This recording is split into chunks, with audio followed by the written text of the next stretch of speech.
Você utiliza de estratégias brincantes para contribuir com o desenvolvimento do seu bebê? Como a tia Ana gosta de chamar, o brincar de qualidade. Sejam muito bem-vindos a mais um episódio do Helper Kids Talk. Eu sou a Ana Luísa, sou fisioterapeuta, a tia Ana, e hoje eu tenho uma convidada muito especial, a tia Lela. Lela é do Rio Grande do Sul e está gentilmente aqui comigo essa semana, veio aqui nos acompanhar e veio falar um pouquinho desse desenvolvimento e do brincar. Lela é fisioterapeuta, contadora de histórias e escritora. Muito bem-vinda, Lela. Ai, Ana, que delícia! Fico muito, muito feliz com o teu convite. E a gente se conheceu no abraço essa semana, né? Mas a gente já tem uma admiração mútua de muito tempo. E é lindo a gente poder se encontrar e se unir a partir das coisas que a gente acredita e gosta e pratica dentro da físio.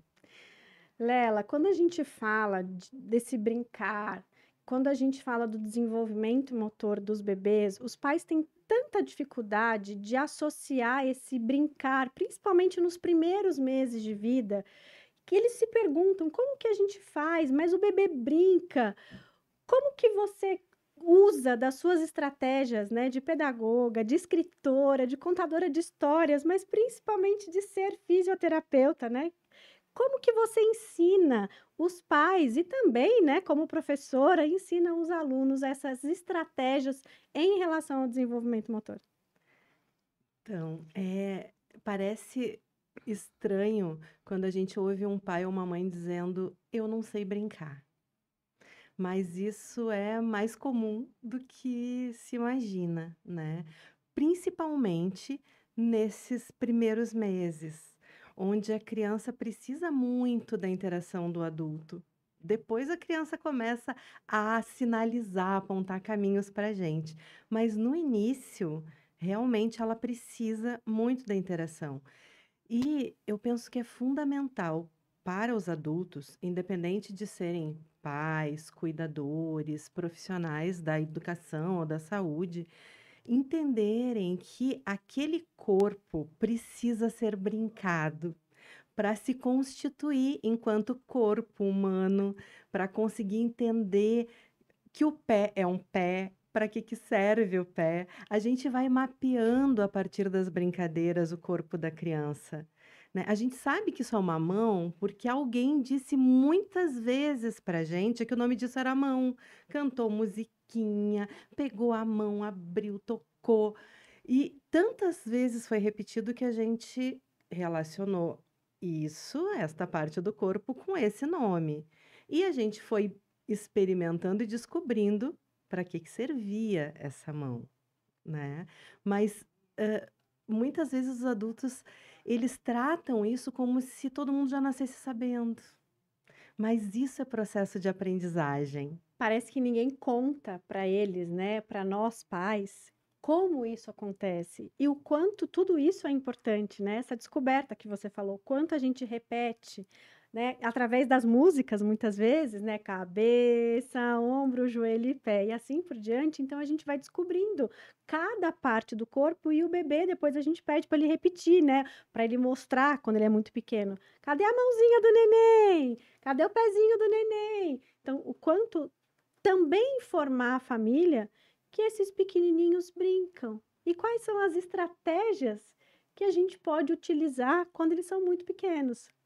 Sabe que, isso que tu falou das crianças, irem mostrando pra gente as partes do corpo, quando eles são muito pequenininhos, assim, as crianças principalmente do primeiro semestre, uma das coisas que eu oriento os pais é que eles toquem, que eles deem essa informação auditiva e tátil para que a criança consiga ir fazendo conexões, porque ela ainda não consegue mostrar, né, a mãozinha, a barriga. Eu gosto muito da música do jacaré, que é: "Eu conheço um jacaré que gosta de comer, esconde a sua barriga, senão o jacaré come a sua barriga e o dedão do pé".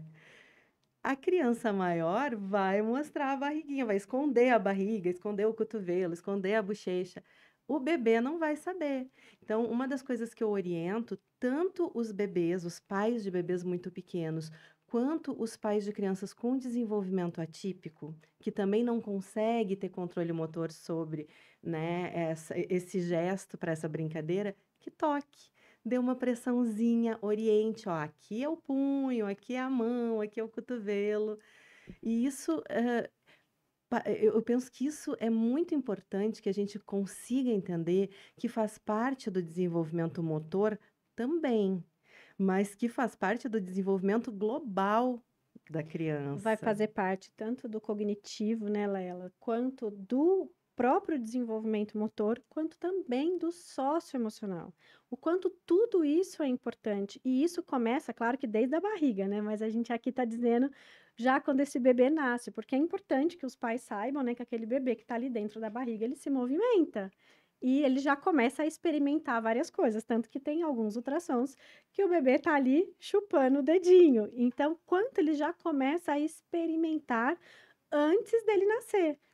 E ele vai continuar experimentando tudo isso. E essa música que você cantou, gente, é sensacional. E a gente tem sempre que mostrar para a criança tudo isso através das sensações. E esses pequenininhos são os estímulos sensoriais, né, Lela? Uhum. Que vão acontecer de diversas formas, né? Que é a fase do desenvolvimento sensório-motor. Né? Quando a gente vai buscar em Piaget, quando a gente vai buscar no desenvolvimento que o Freud nos apresenta, é muito interessante quanto essas perspectivas de olhar para o desenvolvimento humano, elas se encontram, né? Porque elas estão nos dizendo, ó, esse período do primeiro ano de vida, sobretudo, é a fase que a criança aprende a partir dos sentidos e do movimento. Então não adianta a gente ficar explicando para um bebê, na verdade, nem para uma criança maior. A gente precisa mostrar como faz, a gente precisa brincar com a repetição do gesto, de movimentos que causem alguma sensação nela de estranhamento, de gracejo, para ela despertar, né? E é estranho o quanto muitas vezes o adulto não percebe que isso é brincar. Exato. Você sabe que é curioso que um dia me perguntaram assim, mas tia Ana, o bebê tem 1 mês, ele brinca? Eu falei, claro que ele brinca. Não é igual a brincadeira de uma criança de 9 e 1 ano, né? 9 meses e 1 ano. Mas ele brinca. E como é que ele brinca? Eu falei, ele brinca com o seu toque, ele brinca de te olhar. Claro que é um olhar breve, claro que a visão da criança é bem diferente depois da do adulto, é bem embaçada. Mas ele brinca com o corpo, né? E você vai dando as pistas para ele. E o sorrisinho vai começando cada vez mais a aparecer, então sai daquele sorriso social, né? E aí a criança começa a sorrir, depois vem aquelas gargalhadas, e eles se divertem. Só que a gente tem que dar oportunidade, né, Lela? E prestar muita atenção no ambiente que a criança vive, porque tudo isso interfere, né, nesse desenvolvimento motor. Inteiramente. Muitas vezes, os adultos, tanto os pais quanto muitas vezes os profissionais, se não trabalham com a infância, não têm este olhar direcionado para a necessidade de um ambiente que seja apropriado para o desenvolvimento. E quando eu digo apropriado, quando eu digo um espaço rico para a aprendizagem, não significa um espaço cheio de brinquedos caríssimos. Essa é uma das coisas que é muito importante. Presta atenção nessa dica da tia Lela, gente. Prestem atenção que a gente não precisa ter os brinquedos mais caros do mundo, ter toda a loja de brinquedo para aquela criança.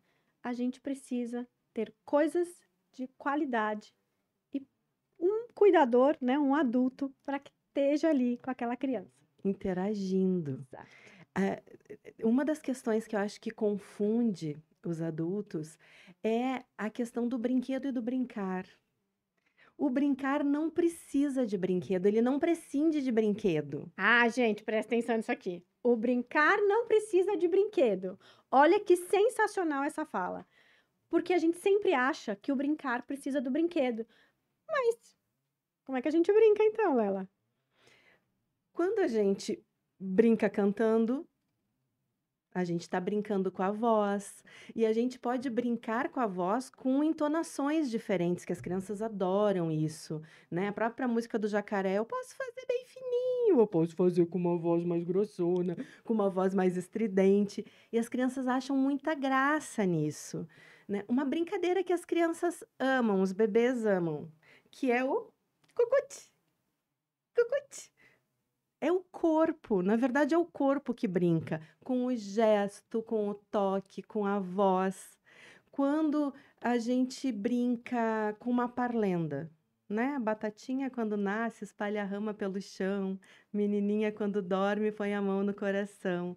Eu geralmente nessa brincadeira com os pacientinhos, eu falo o nome deles, Que lindo. né? Eu sempre coloco o nome para eles já irem associando o seu eu com o nome que está ali dentro daquela brincadeira, né? Assim como quando eu canto a música do Seu Lobato, eu sempre, num trecho da música, eu coloco a criança, Olha que coisa né? Eu linda. digo, no sítio tinha a Manu, que fazia ha, ha, ha pra cá, e fazia ha, ha, ha pra lá. E nessas brincadeiras que não tem custo nenhum, E não tem brinquedo. não tem brinquedo. O brinquedo é o corpo do adulto com o corpo da criança. E é nisso que a criança vai se constituindo de fato. E, e isso da questão também, tanto de não precisar de brinquedo, quanto não precisar absolutamente de brinquedos caros, os bebês bem pequenos, pensando os bebês pelo menos do primeiro ano de vida, que passam pela fase oral, né, que a fase oral do Freud, coincide com o período sensório-motor do Piaget, que as crianças levam tudo na boca até um ano e pouco. O quão precioso é, Tiana, a gente poder oferecer para esses bebês experiências sensoriais diversas. Porque brinquedos de plástico que vão à boca, por mais que eles sejam muito coloridos, lindos, carésimos, todos têm a mesma sensação, dão a mesma sensação. Eles têm a mesma textura, eles têm a mesma temperatura. Agora, quando eu dou uma tampinha de lata, ela é geladinha. Quando eu dou, tem uma coisa que as crianças adoram lá no espaço que a gente usa, que é socador de caipirinha. É totalmente diferente. De madeira, ele tem um calibre bom para a criança agarrar. Ele é mais calibroso, que se ela coloca na boca com mais força, ela não se machuca. Não E sai pedaço. não sai pedaço, é super seguro e dá uma sensação gustativa, tátil, sensorial diversa e diferente, que é completamente diferente do botar o plástico, do botar o silicone, do colocar o metal. Porque assim, a gente tem que lembrar, né, Lela, que as crianças, elas experimentam com a mãozinha, mas elas levam tudo à boca. E dali elas vão descobrindo as coisas. Então, a importância que os brinquedos tenham, ou os não brinquedos, né, também, que a gente deixa essas crianças experimentarem e viverem. E a gente vê muitas vezes, principalmente nas grandes cidades, que as famílias têm receio de deixar a criança pôr a mão na terra, Uhum. né? E isso a gente precisa deixá-los descobrir. É ali pegar um pedacinho da grama e pôr a mão ali na grama, ficar com a unha suja. E a gente já pode fazer isso com as crianças que já estão sentadas, né? Elas podem ali agarrar, experimentar essas sensações diferentes e elas vão brincar com o corpo, mas com as sensações, com os estímulos sensoriais. Então, quando a gente dá essas coisas para a criança, eu costumo dizer para os pais assim: quando você for numa loja e for comprar alguma coisa, já que é um brinquedo que você vai comprar, não compra qualquer brinquedo ou porque ele fala, porque ele canta. Prestem atenção no que o brinquedo vai oferecer para o seu bebê. E aquele brinquedo que tem texturas diferentes e que tem oportunidades da criança colocar diferentes coisas na boca e diferentes texturas, mesmo que, por exemplo, seja uma borracha, vai fazer muita diferença do que só aquele que ele vai lá e aperta. Ou que o brinquedo, você bate a mão, o brinquedo balança sozinho. São coisas totalmente diferentes. E aí a gente costuma dizer também que a criança que é da cidade, ela tem oportunidades, e é claro que a infância é sempre a mesma, né? o desenvolvimento vai acontecer na mesma sequência, Uhum. mas as experiências de uma criança do campo para uma criança da cidade são experiências muito diferentes, né, Lela? Então a gente tem que estar sempre atento a quais oportunidades aquela criança tem. E independente se ela está mais na parte rural ou está mais na parte urbana, a gente tem que lembrar que é o que você disse. Como é que a criança vai brincar? Como é que ela vai se desenvolver? Através do movimento. Exatamente. E o brincar, muito mais do que o brinquedo, é muitas vezes, ou quase sempre, um pretexto para que o movimento aconteça, Perfeito, gente. Olha o né? que a Lela falou. O brincar é um pretexto, entre aspas, claro, para que o movimento aconteça. Então, quanto a gente precisa na terapia, nós como fisioterapeutas, né, ou como profissionais que trabalham com criança, saber o lúdico, o terapêutico, o pedagógico, o como a gente vai fazer tudo isso, né, Lela? E a experiência que a Lela tem em relação a tudo isso, gente, é incrível, porque além de tudo ela é escritora, e vocês viram que ela disse, quando você canta uma música, ou quando você lê uma história e que você está lendo, muitas vezes você nem está lendo, você está inventando uma história da sua Uhum. cabeça, ou você mudar o tom de voz, e a criança para, eles prestam atenção. É coisa mais linda de ver. Não, usar onomatopeias, que são os sonzinhos, né, durante as histórias, é muito legal. Como contadora de histórias, para os pequenos, as histórias que mais dão certo é as que eu cacarejo, as que eu mujo, as que eu lato. E é muito engraçado, porque eles ficam esperando aquele som, e quando aquele som vem, de repente eles não estão esperando, quebra, e a atenção deles é plena. Não é verdade que as crianças não conseguem viver sem tela. Ana, eu costumo dizer que quem não consegue viver sem tela são os adultos. Nós é que temos dificuldade de largar as nossas telas para sentar no chão e brincar com as crianças. Ah, mas o que a gente escuta muito, né? Mas ele adora. Então, é o adulto, né? Porque daí muitas vezes é assim, ah, eu vou ter que ir lá, vou ter que brincar, mas ele só brinca. Como só? Você já pensou o que a brincadeira traz para o desenvolvimento motor, né, Lela?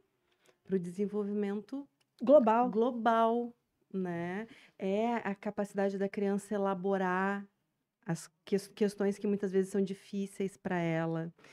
Hã, de o motor está sempre envolvido, não tem como, né. A nossa função enquanto fisioterapeutas, eu penso que é tão fundamental a nossa função no brincar, porque muitas vezes a gente entra na necessidade da criança que não dá conta do ponto de vista motor de brincar.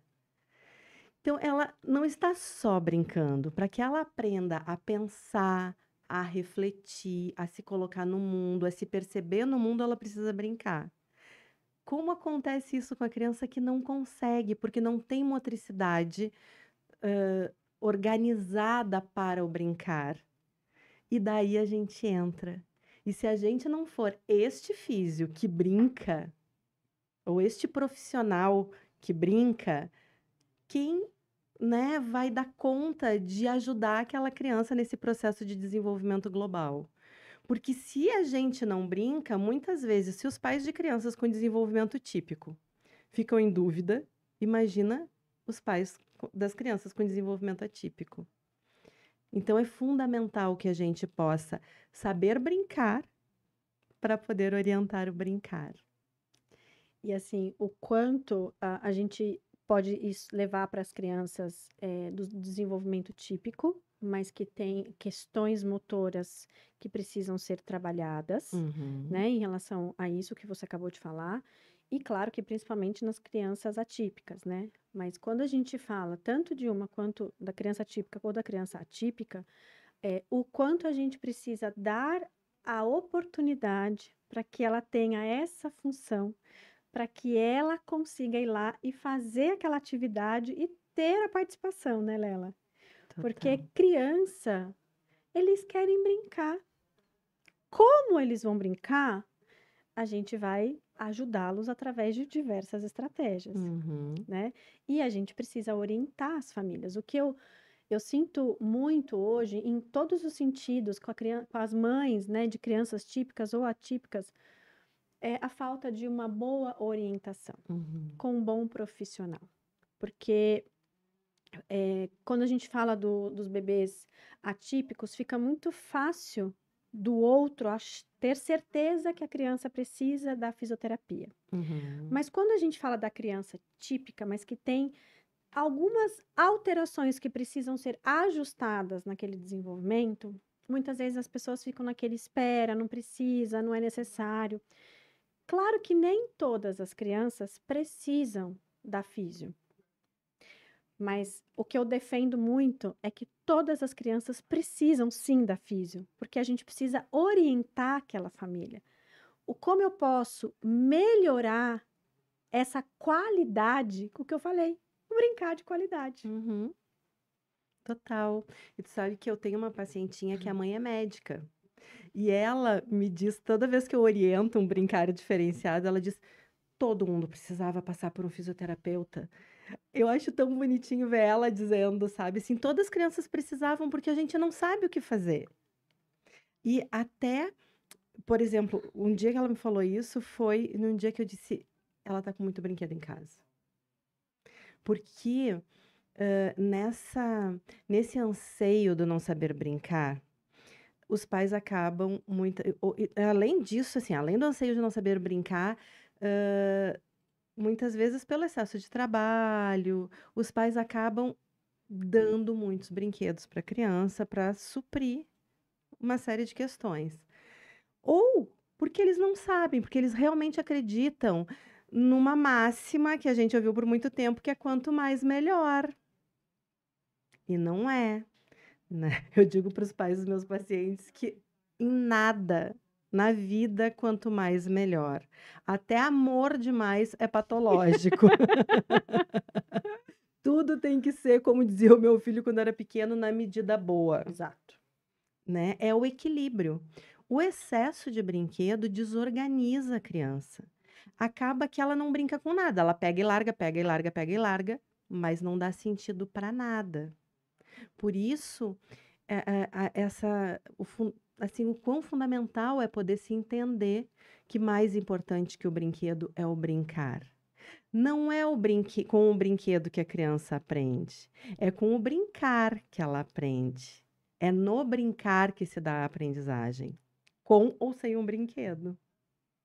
Muitas vezes uma fita, né? Uma garrafinha, uma aguinha dentro, que ela explora e que ela vai descobrir o que que aquilo ali pode fazer. De repente ela joga, faz um barulho, ela joga, aquilo rola. O quantas coisas eles observam, porque a criança, eu sempre digo isso, que a criança ela ensina muito a gente, né, Lela? Porque de repente você olha para aquela criança e você fala assim: "Nossa, ele está fazendo isso, que legal". E você dizendo dos sons, né, da música, né, que você canta e os sons, eu canto muita música para as crianças e muitas vezes quando eu quero muita atenção deles, porque dependendo do que a gente tá ali de estratégia, né, que a gente quer ganhar de um movimento com aquela criança, eu uso quem é meu paciente sabe disso, eu uso muito então às vezes os pais ficam com isso na cabeça. Porque aí a criança, ela vai em busca do som, porque Uhum. a criança precisa ir em busca do som. E eu costumo também orientar para eles, né, que aquela criança, a partir do 4º mês de vida, quando ele vê um brinquedo, parece que ele vai, nossa, em cima daquele brinquedo desesperadamente. E claro que cada vez mais conforme ele vai crescendo. E aí você pega um bebezinho de 6 meses para a gente poder avaliar, porque a nossa avaliação é muito importante, né, Lela?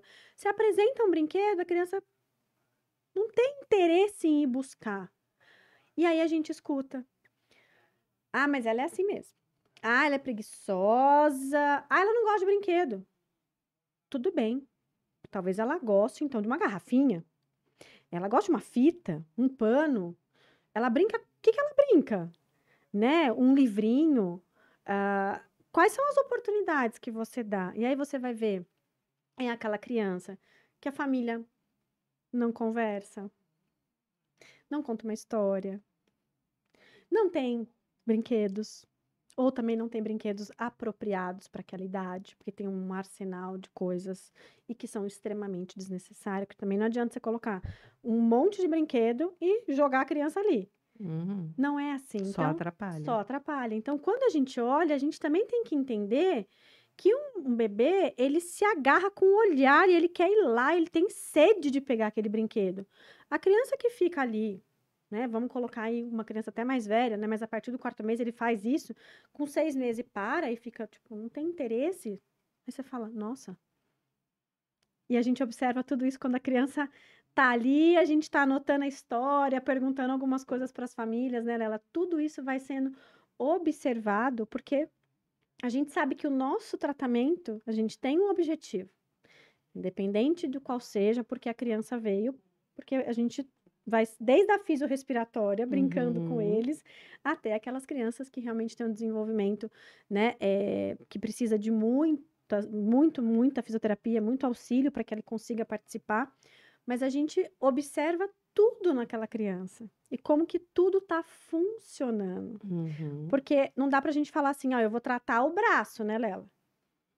Não dá. Não dá. Eu vou tratar o pescoço. Não dá, gente. Eu tenho que tratar a criança Inteira. inteira. E tratar a criança inteira na sua existência inteira. Não só no seu corpo, na sua anatomia e na Exato. sua fisiologia. Porque o que impede muitas vezes a criança de brincar e de se interessar não é apenas a anatomia e a fisiologia, que daí é o que a gente falou antes do ambiente. Se o ambiente não favorece e a anatomia e a fisiologia também não favorece, essa soma vai dar muito ruim, né? Então, se a gente não cria um ambiente apropriado para que a criança dê conta de se interessar pelo brinquedo, né? Se a gente não orienta ela, não mostra para ela como brinca com aquilo, e quando ela não consegue, se ela não tem um profissional que dê conta de mostrar o caminho, não tem como. Ela não vai desenvolver. A gente vê que é tudo uma soma, né, Lela? Muitas vezes a gente tem falas, tanto do profissional da área da saúde, ou principalmente da família, que parece que tudo é normal, ou cada um tem o seu tempo. E muitas vezes a gente está diante de criança que, porque eles não tiveram as oportunidades e menos ainda um ambiente que favorecesse, eu costumo dizer que esse ambiente tem que ser rico, mas rico de chão, de oportunidade, da criança explorar, da criança se movimentar. Ninguém está dizendo que é rico de ter um monte de coisa ali dentro, de jeito nenhum. De brinquedos carésimos. Nada disso.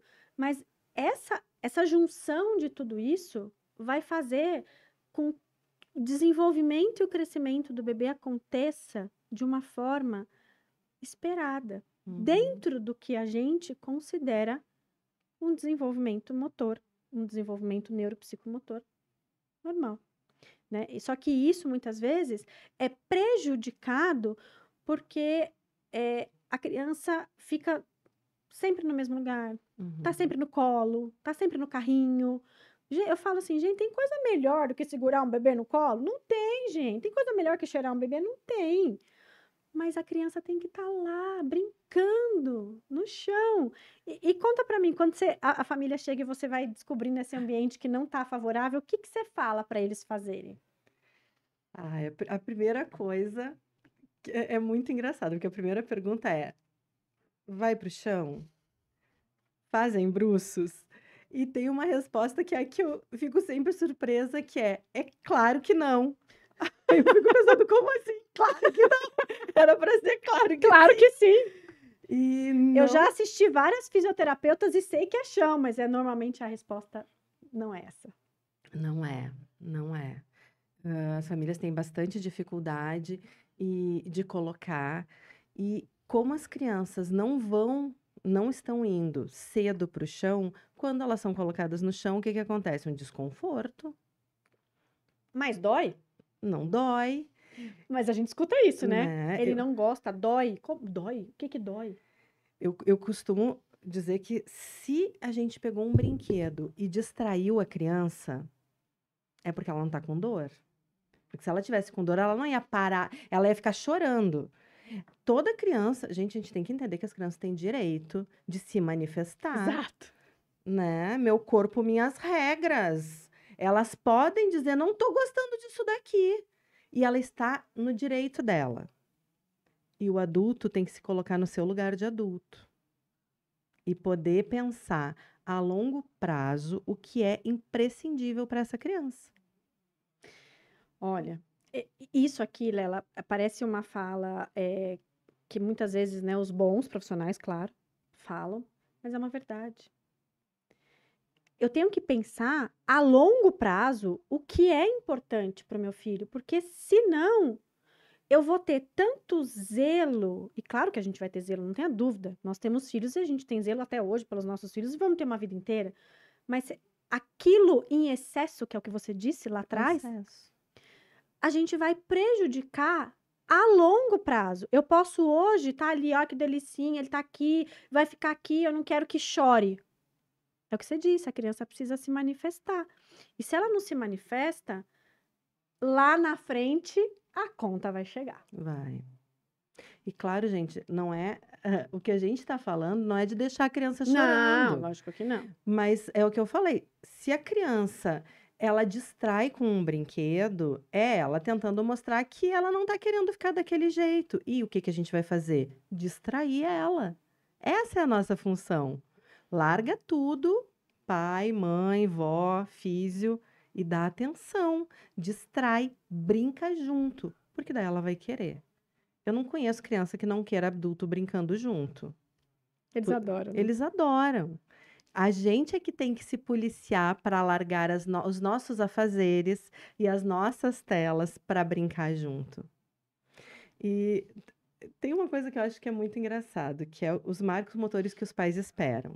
Porque eu vejo que tem 3 marcos que são os que todos os pais esperam, que é a esfinge, o sentar e o caminhar. Não é nem o controle cervical. O Não. controle cervical foi abolido porque fizeram um marketing em cima dessa postura, que eu não gosto de falar dela, e eu chamo ela do pup longo mesmo, Uhum. porque fizeram um marketing em cima dessa postura que aos 3 meses o bebê tem que fazer. Só que o que foi explicado, e que é o que todo mundo conhece, e aqui eu quero que você me diga como que você lida com isso também lá no seu consultório, Uhum. o que é esperado, que as famílias esperam, na verdade, é que o bebê apoie a mão, estique o braço e suba lá em cima. E ele tem que fazer como se tivesse tirado todo o tronco do chão aos 3 meses. E Tem as crianças como, não gente. fazem, os pais falam, meu Deus, não. Isso eu costumo dizer muito. Aos 3 meses, ele apoia o cotovelo, cabeça a 90 graus, ele tá aqui. Aqui vai estar erguido. Uhum. Mas é Lá o no Rio Grande do Sul a gente chama de balconeio, que é a postura boa! apoiada no balcão. Que legal essa. É, eu aprendi na faculdade, Ai, que assim, legal. balconeio. Balconeio. Uma nova palavra, gostei. E aí a gente vai ver que tem criança que só vai apoiar a mão, esticar o braço e erguer esse tronco depois dos 5, 6 meses eles vão fazer isso. Exatamente. E isso está sendo esperado com 3 meses. Aí eu falo, gente, não é assim. Vamos lá no desenvolvimento, vamos na escala. Não, e assim, ó, o quanto essa conta não fecha. Porque assim, Polêmicas da esfinge. polêmicas da esfinge. Para começo de conversa, para de querer que a criança tenha que ser precoce a ponto de conseguir coisas antes do desenvolvimento esperado para ela. E para essa conta começar a pelo menos, né, funcionar, tem que botar a criança de barriga para baixo. Mas nem balconeio, nem esfinge, nem gatas. Se a criança fica né, ela fica tartaruguinha de casco virado, de barriga para cima, e daí não consegue se resolver. Precisa, qualquer pai e mãe que deseje uma esfinge tão, né, anunciada e desejada, precisa colocar essa criança de bruços, senão não tem esfinge. Até porque depois, o que ele vai fazer? Ele vai empurrar o chão, né? Eu gosto muito de dizer. O que eles fazem? Eles fazem isso e fazem o quê? Porque é uma moda isso agora e um pânico se a criança não faz isso tão precoce.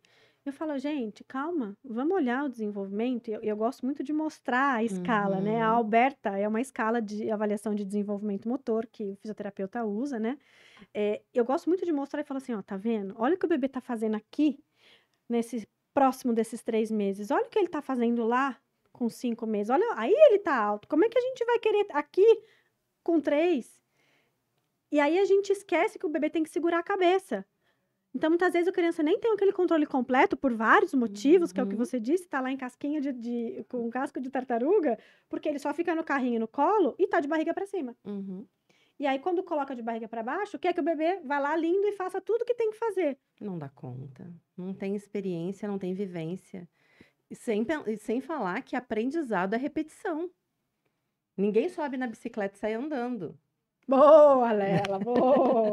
A gente precisa repetir muitas vezes e se frustrar muitas vezes porque não consegue subir, porque sobe na bicicleta e cai, né? Eu gosto de usar o aprendizado da bicicleta como metáfora para a gente conseguir entender o aprendizado motor como um todo. É preciso muita repetição e muita frustração para que o êxito aconteça. Senão não acontece, não tem como acontecer. Não é de olhar apenas que a gente vai dar conta de aprender de fato. A gente vai poder ter uma ideia de como, mas é a vivência que faz, né? E a vivência com repetição. Sem repetição, Não sem a tem tentativa, aprendizado. sem o treino, não vou ganhar habilidade. Para Só não ganhar as grandes acontece. habilidades, eu tenho que ganhar outras antes para que eu chegue naquela grande que eu espero. E é isso. Exato. É um processo, né? É uma engrenagem, né? É um processo. Não adianta pensar esses 3 grandes marcos, e não pensar em tudo que acontece entre eles. Porque é o que acontece entre eles que faz diferença. Tanto que quando a gente avalia, o que a gente mais, né, dá valor é para o processo. Agora ela apoiou a mão no chão, né? Eu geralmente faço uma gritaria na primeira vez que a criança parou e diz, meu Deus do céu, olha o que aconteceu. que E a lindo! mãe fica assim, né? Mas o que aconteceu?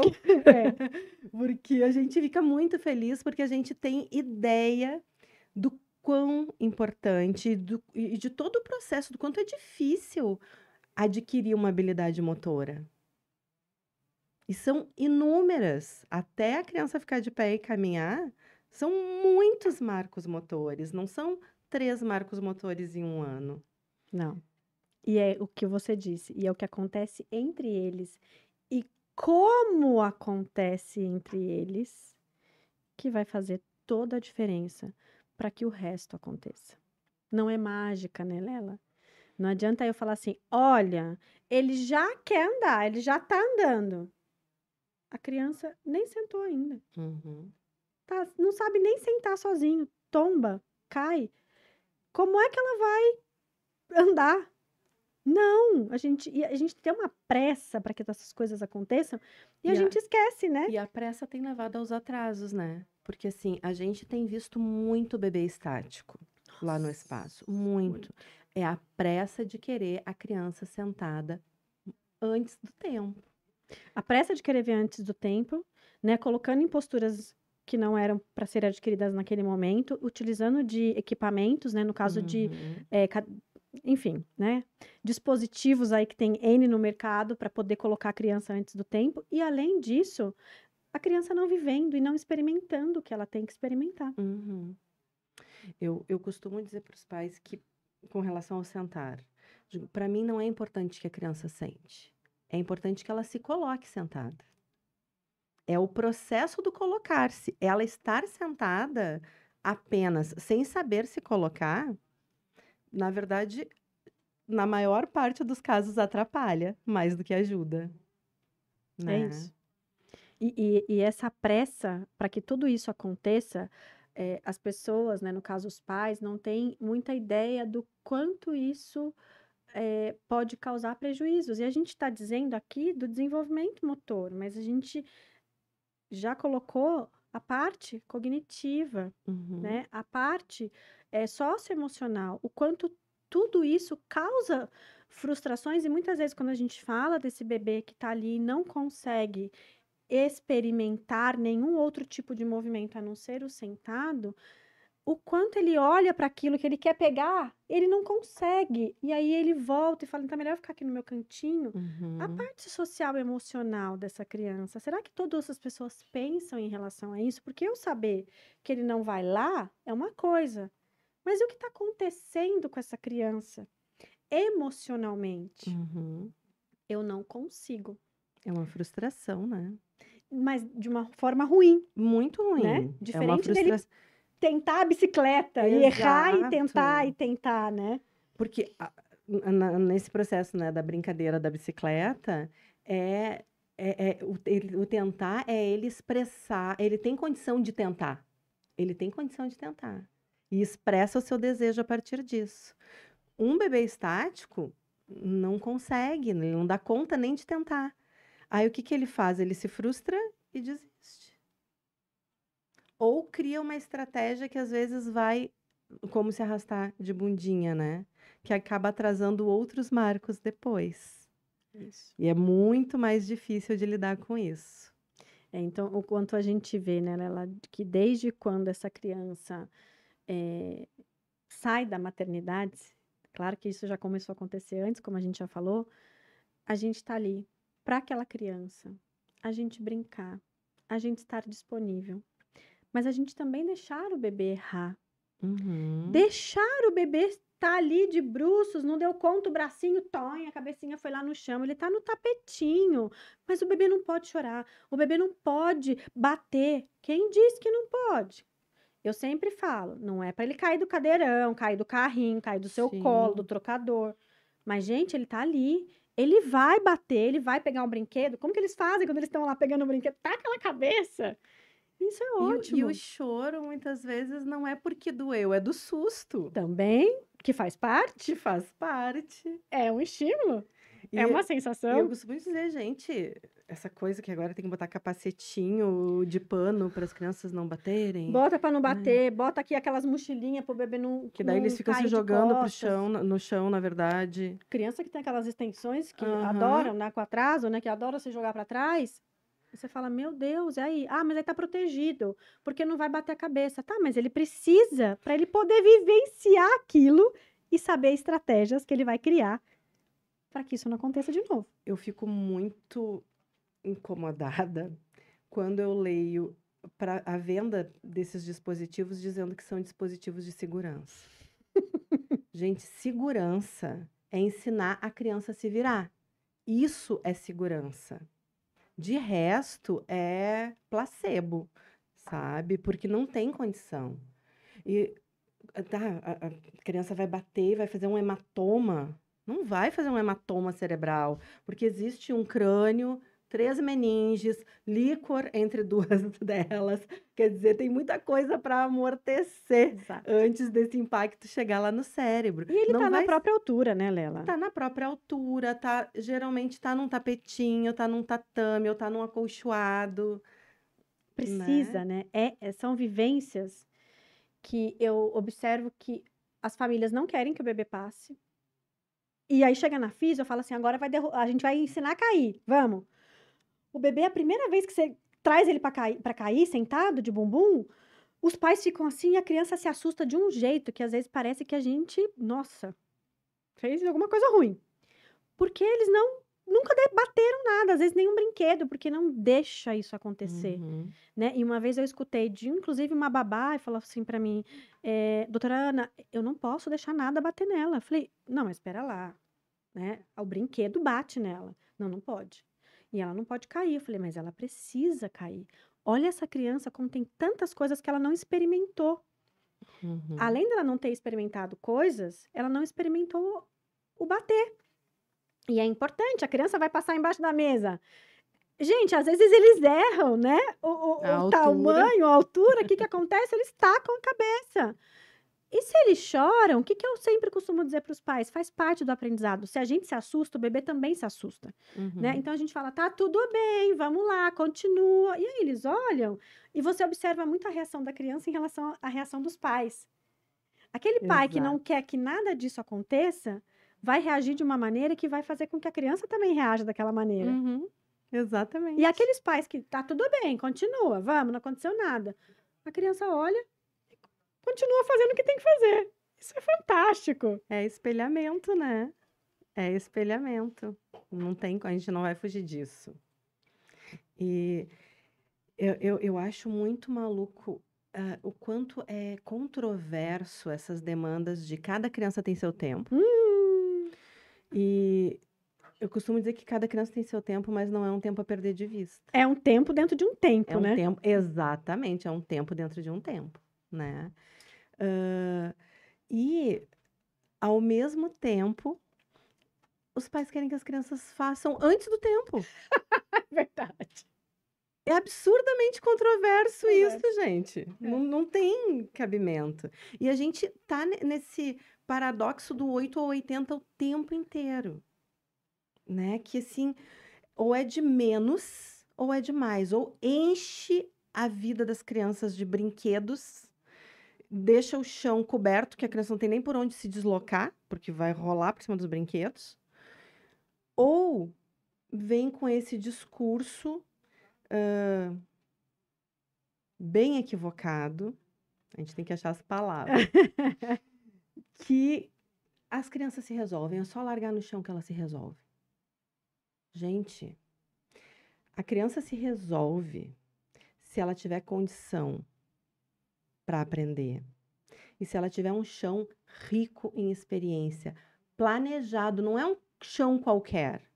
É um chão previsto pelo adulto, com os brinquedos que são interessantes, na quantidade ideal e dando condição para essa criança se deslocar e brincar com os brinquedos que são adequados para aquele momento, que são ricos para aquele momento. Não é largar a criança no chão e achar que ela vai se desenvolver assim. Então a gente vive esse universo que é muito maluco, que a gente está sempre assim, ou é a falta, que é quase que negligente, ou é o excesso. Então, a gente precisa, enquanto adulto, urgentemente achar um meio termo para isso. Né? Como eu disse para a Daphne nesses dias, a gente precisa achar esses 72 passos entre 8 e 80 que a gente não está sabendo caminhar. É isso. E nós, profissionais, temos que ter muita segurança disso. Porque se a gente não tiver segurança disso, como é que a gente vai orientar os pais? E não é só sentar e brincar.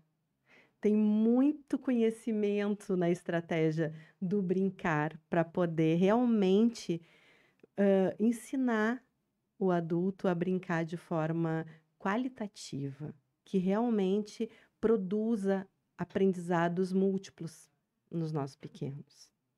E muitas vezes, né, o próprio adulto não sabe fazer isso. Uhum. E o quanto que você acabou de dizer, como nós profissionais, a gente tem que ter muita certeza e muito conhecimento do como a gente vai orientar tudo isso para essas famílias, porque eu posso ter um brinquedo como esse, lindo, maravilhoso, e eu tenho esse brinquedo, e quantas coisas a criança pode explorar, além do som, além de uma música, Uhum.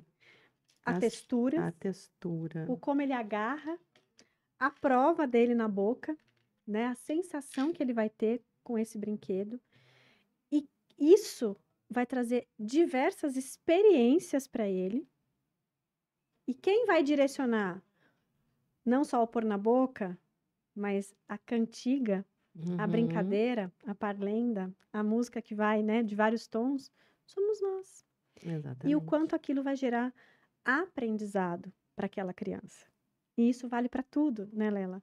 Porque esse primeiro ano de vida, eu falo que ele é tão, tão, tão importante, porque ele vai reger o resto, Uhum.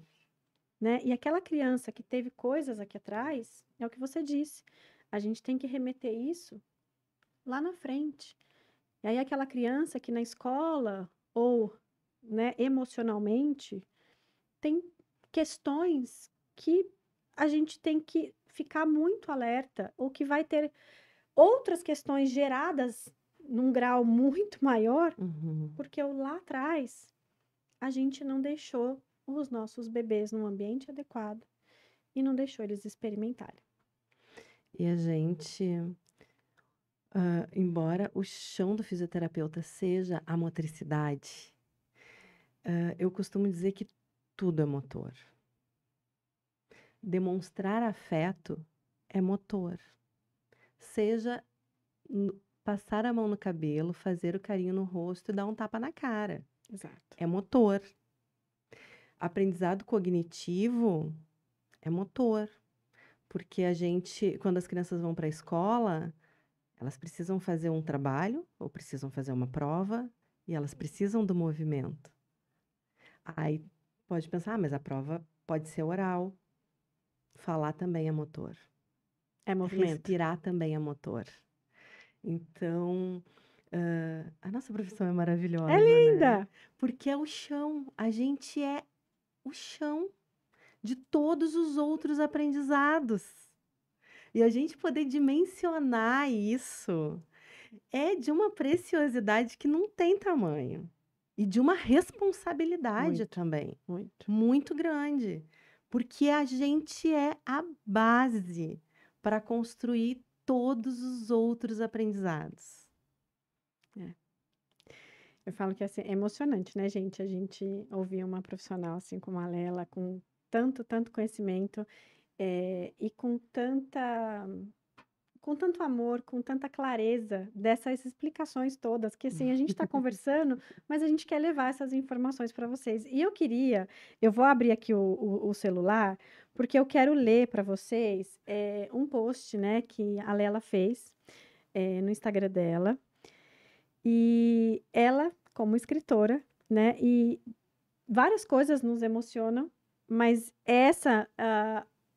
com tudo isso que a gente conversou hoje, eu queria que as famílias tivessem a oportunidade de ouvir o que você escreveu. E também lá no seu Instagram você fala, né? Então você não só escreveu, como você fala. Com quantas letras escrevemos a infância? Castigo tem 7 letras. Diálogo também. Negligência tem 11 letras. Saber cuidar também. Ignorar tem 7 letras. Brincar também. Estou emocionada. Ausência tem 8 letras. Presença também. Amor tem 4 letras. Ódio também. Mas ao contrário do amor, não é o ódio, é o desprezo. A vida tem muitos lados. Ela é feita de opostos, complementos e contradições. Então, dialogue. Cuide, brinque, seja presença. Ajude e viva. Lela, obrigada, meu amor. Obrigada por estar aqui. Foi um presente, né, ter você. Um presente poder falar sobre esse brincar, sobre o desenvolvimento, sobre o cognitivo, né, com a sua experiência de escritora, de professora, de contadora de história, com esse coração lindo. Obrigada por estar aqui comigo hoje. Ai, eu que agradeço. Esse final foi completamente de surpresa, não tinha ideia. E esse texto eu escrevi no pátio, no meio do mato. E, nossa, foi muito de surpresa. Que E sensibilidade um texto desse. Obrigada. fico muito feliz e fico muito, muito honrada de poder trilhar esse caminho ao lado de profissionais tão incríveis que eu admiro tanto e poder trilhar esse caminho, sabe, assim, dentro dos bons afetos, que são terapêuticos, que são da amizade, que são do que a gente acredita para o desenvolvimento humano. É lindo. Muito obrigada. Obrigada, Lela. Você não esqueça de ativar o sininho. Não esqueça de curtir, comentar e compartilhar. E a gente se vê num próximo episódio.